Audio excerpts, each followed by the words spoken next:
Welcome to this episode of The Missing Link for Fresh SLPs. This is another great episode in the series of a school-based SLP. And we're going to be talking with somebody who is working and thriving in one of Utah's largest school systems. But before we jump into that, I just want to touch base on why we're even doing this series. A lot of people have asked, what is the idea behind Fresh SLP? And I used to say it's for new and transitioning SLPs, right? Not a lot of people really connect with that new piece anymore. Well, I'm 6 months out, I'm no longer new. Well, I'm 6 years out, I'm no longer new. Fresh SLP, the missing link for SLPs, is all about making connections and staying fresh. So that means you're connecting or listening to podcasts of SLPs who are way outside of anything you've ever thought of doing. And you've got these great, fresh new ideas. It also means connecting with SLPs who are doing just what you're doing, and you so vibe with them and you resonate and you're like, this is what I do and why I'm doing it. So that is why we have these stories on the Missing Link for SLPs podcast.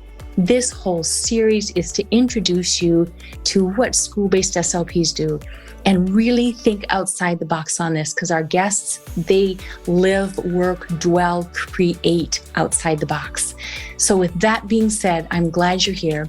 Tonight's episode is with Stacey Richey. This is episode, I think, 118. And let me introduce you to Stacy. She has been an SLP in Utah's public schools for the past 10 and a half years.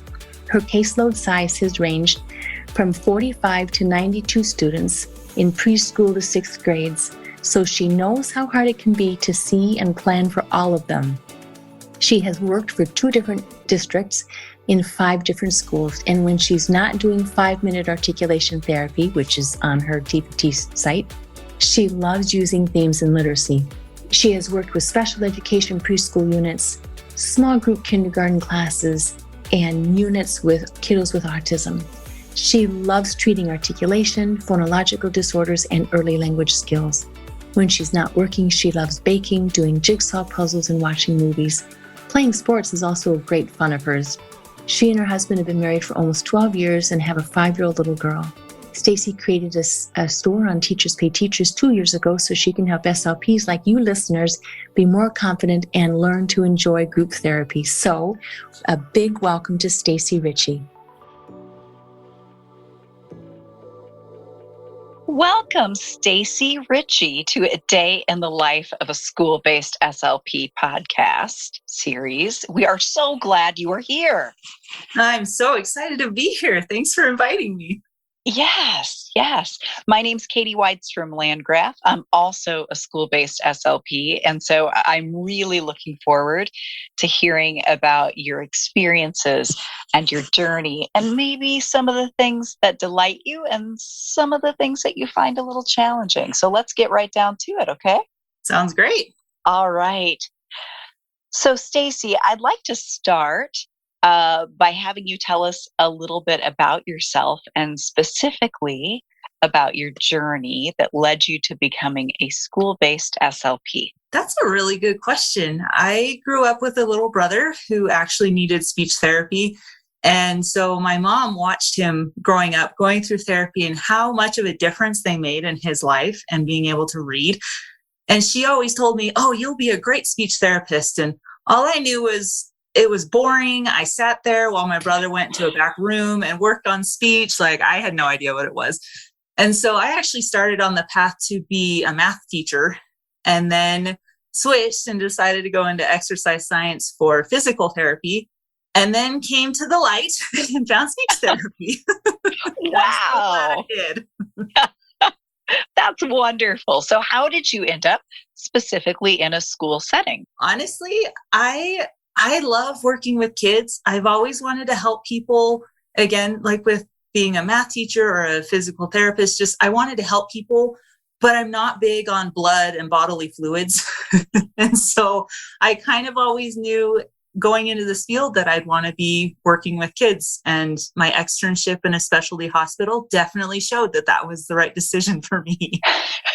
So you knew out of the gate, you're like, I am heading to the school setting and working with kids.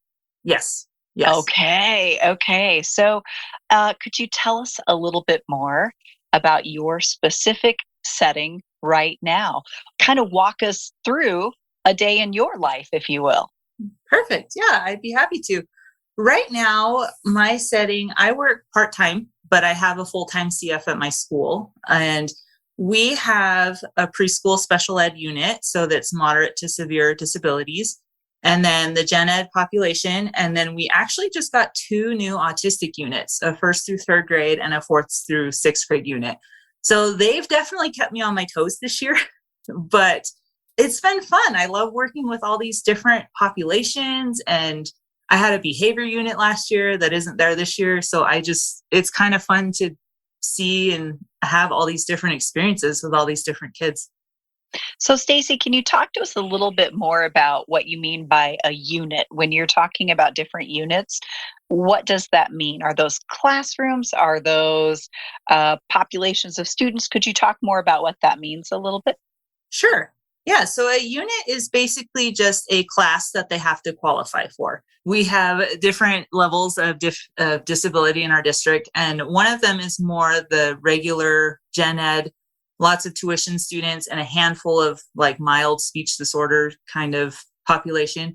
And then we have the more severe unit who have a lot more higher needs and need a lot more one-on-one therapy.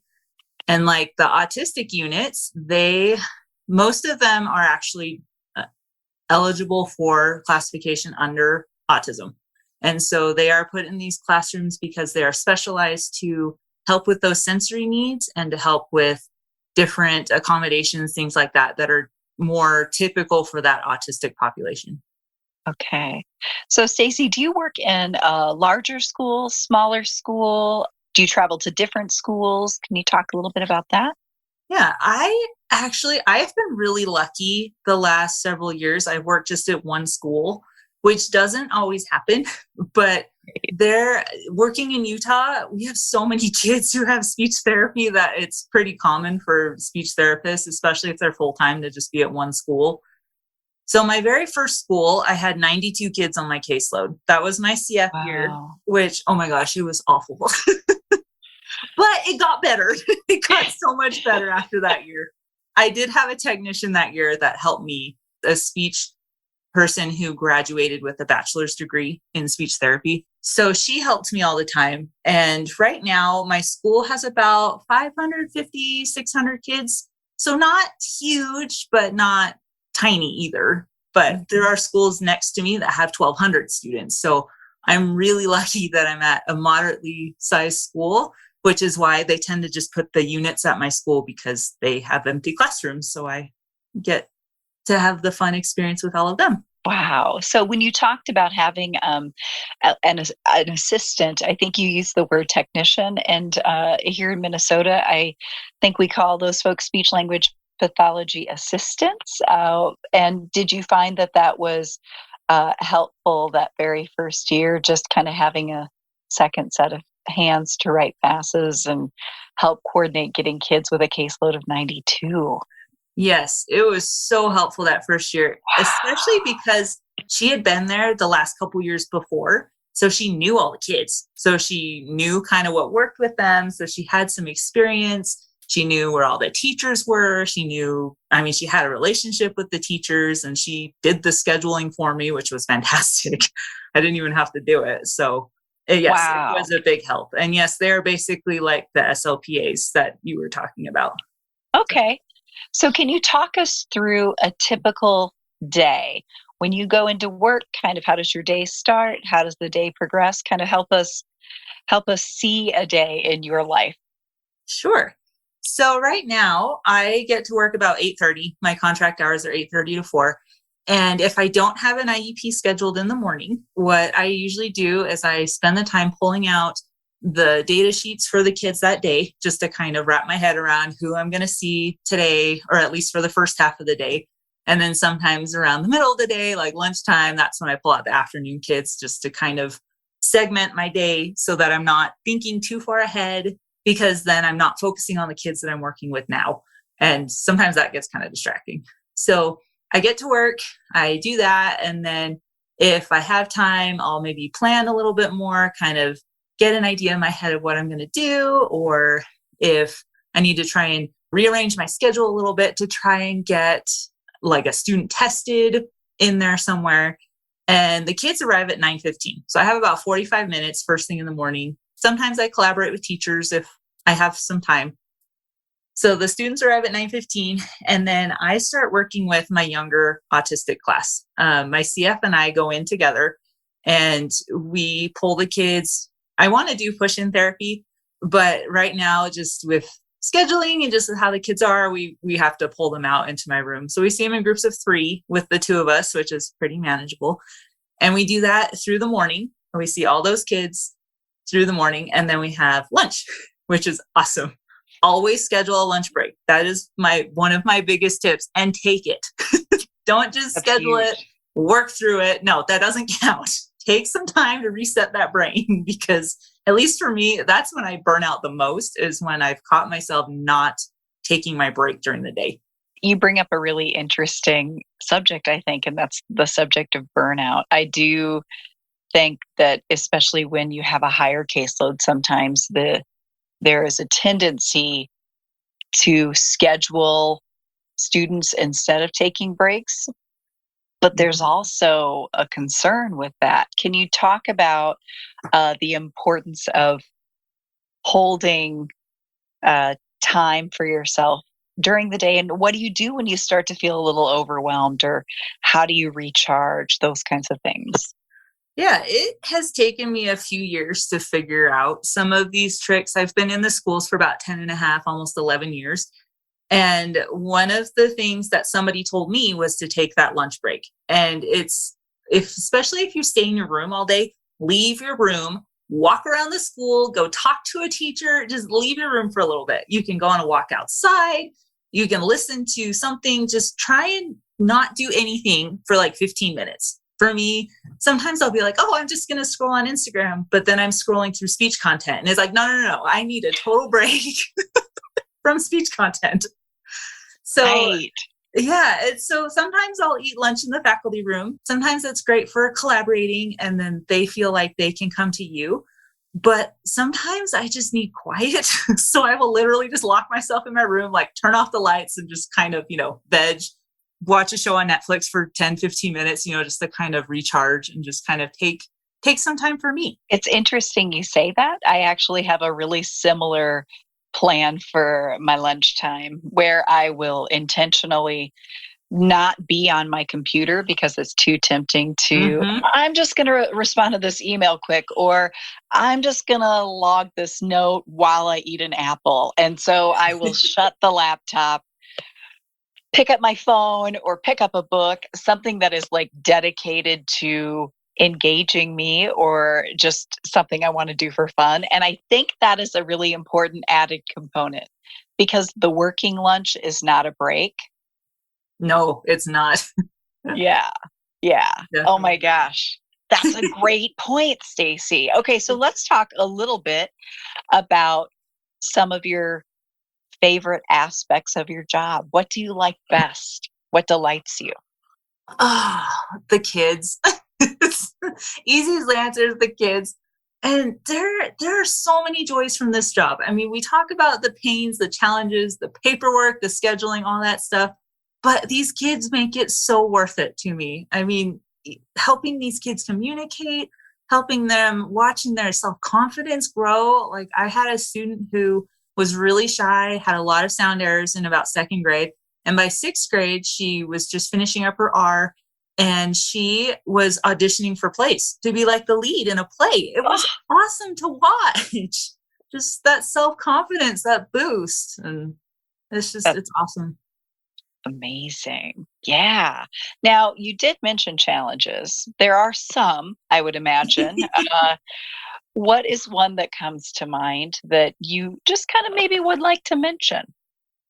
Well, yeah, there are always several challenges, especially the more you think about it, and just being okay with things not being perfect. A lot of us, I feel like, are kind of type A, and just being like, you know what, this is as good as it's going to get today, and just being okay with it. But going along with that, I feel like I don't love having to know a little bit of everything, but not being really good at any one thing. I have to know about autism. I have to know about phonological disorders and all the different processes and how to work on them and our tick. And it's a lot. And then I get a new set of all these disorders that I've never even heard of before that come up. And it's just like, oh, well, I guess I get to do some more research because I don't know how to work with you. So that's probably one of my biggest challenges, is not really being able to specialize into anything that I would like to. Yeah, for sure. So I have a couple of other questions for you.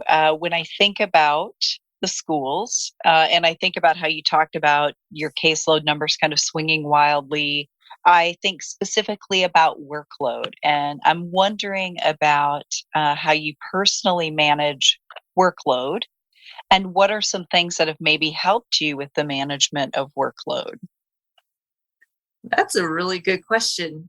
So my district does a 3-to-1 model where we see kids for therapy for 3 weeks. And then we have a week of that we call like the indirect week or the collaboration week. And that week is dedicated specifically to holding IEP meetings, collaborating with teachers, catching up on paperwork, getting those referrals done and tested, things like that, catching up with parents. And so I feel like for me, if I can hold off on that paperwork, I literally save it for that week, because it's like, you know what? It'll still be there. I still have time to get it done. I'm going to focus solely on my kids for 3 weeks, and then I can lock my door and just work on my paperwork for a week. And if you think about it, sometimes it was like, oh, do these kids still make progress? Some of these kids need that consistency. And yes, some of them do. Some of them do need all 4 weeks.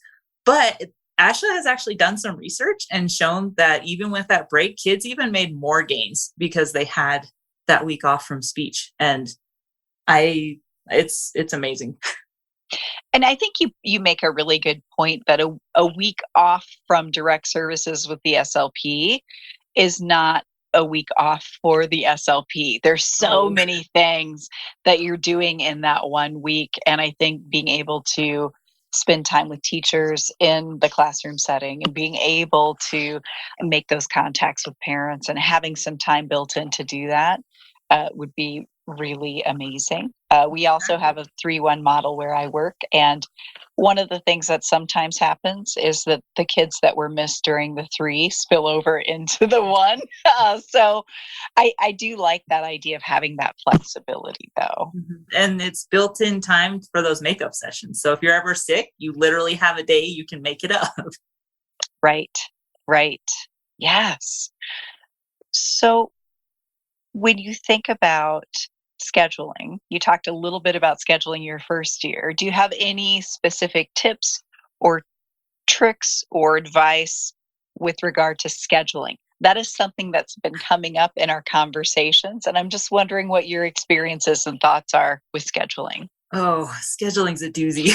I know. And it constantly changes. I have my schedule down and I have it memorized for about 3 weeks, and then it changes again. So just know it's going to change. Don't get too excited with it, because it probably won't work for longer than a week. But for me, my biggest thing is I schedule my units first. So I schedule that preschool class and those autistic classes first. And I do big bulks of time, big bunches of time. So my preschool kids are all day Tuesdays and Fridays, except for maybe like a half an hour where I go see some of my Arctic kids or Gen Ed kids. But it's literally all day preschool, push in. I'm in there doing group lessons, individual, just helping out, just always there. And then this year with my autistic classes, I talked about kind of my morning schedule. So I see the younger kids in the morning, and then the afternoon, I see the older kids, the 4th through 6th grade.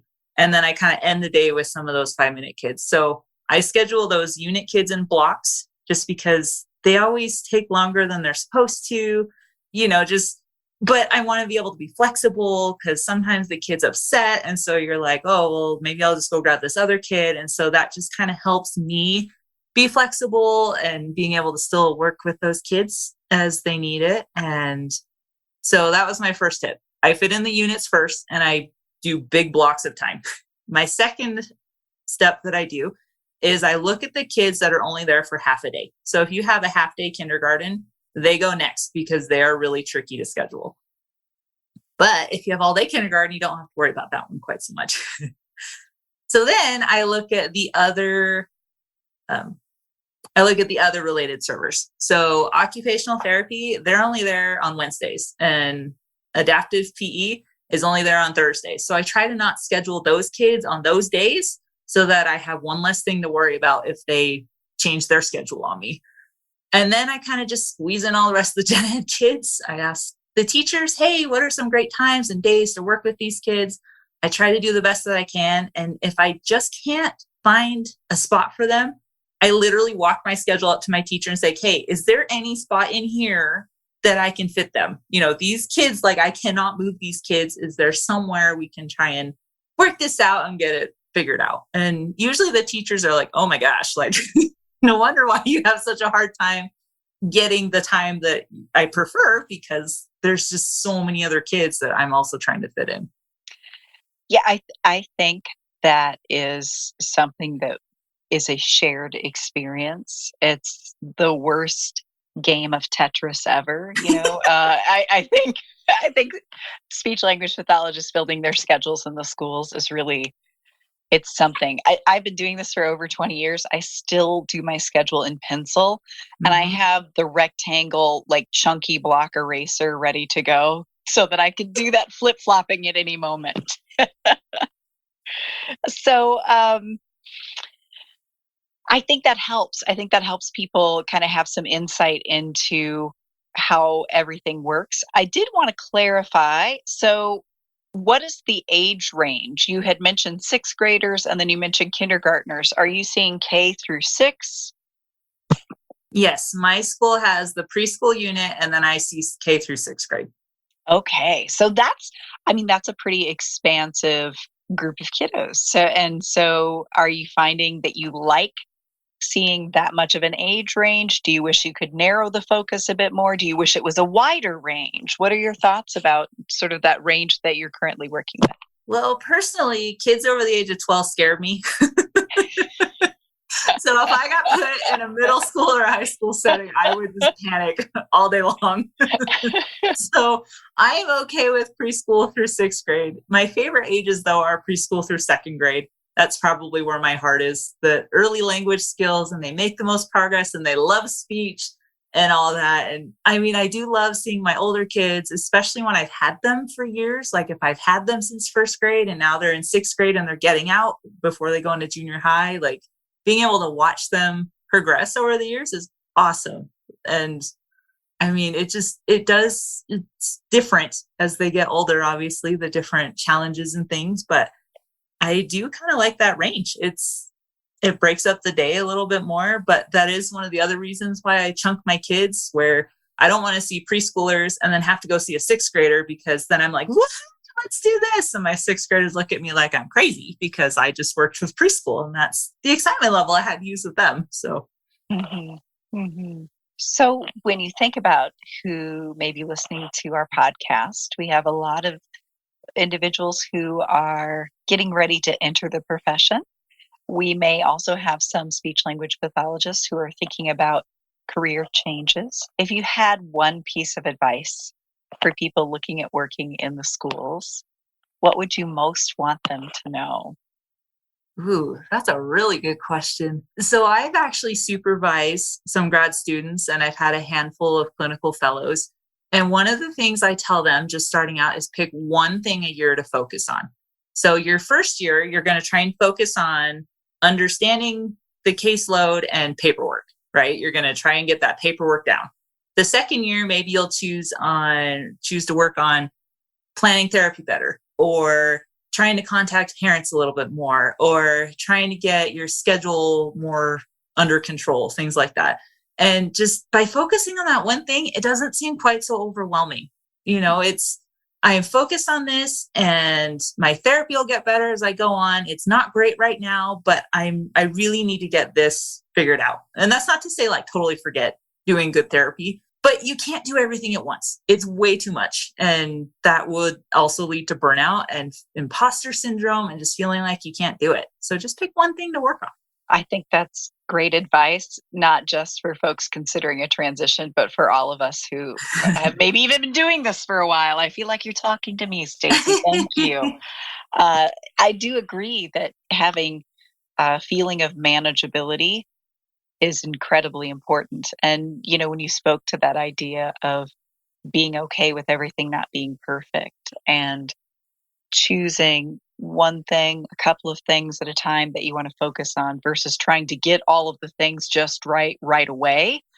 Uh, I think that's incredibly helpful. So thank you for telling us that. You're welcome. I mean, it's totally impossible. You can't be perfect at all of it at once. I mean, I don't think that's even possible for anybody.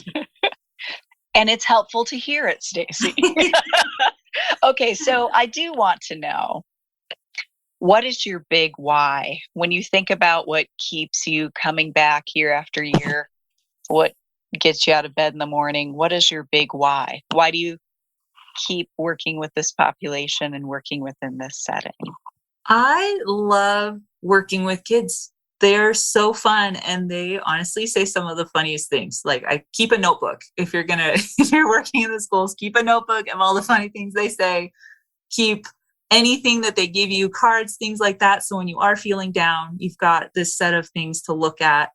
I love working with the grad students and CFs. I love being a supervisor because they come and you guys are so excited to be there. And it reminds me of my excitement that I had 10 years ago. And if I'm starting to feel kind of run down, it's like, oh yeah, I am making a difference, and they help me see that. And I love that. And I also love creating resources for teachers pay teachers with my store, my Stacey Richey SLP.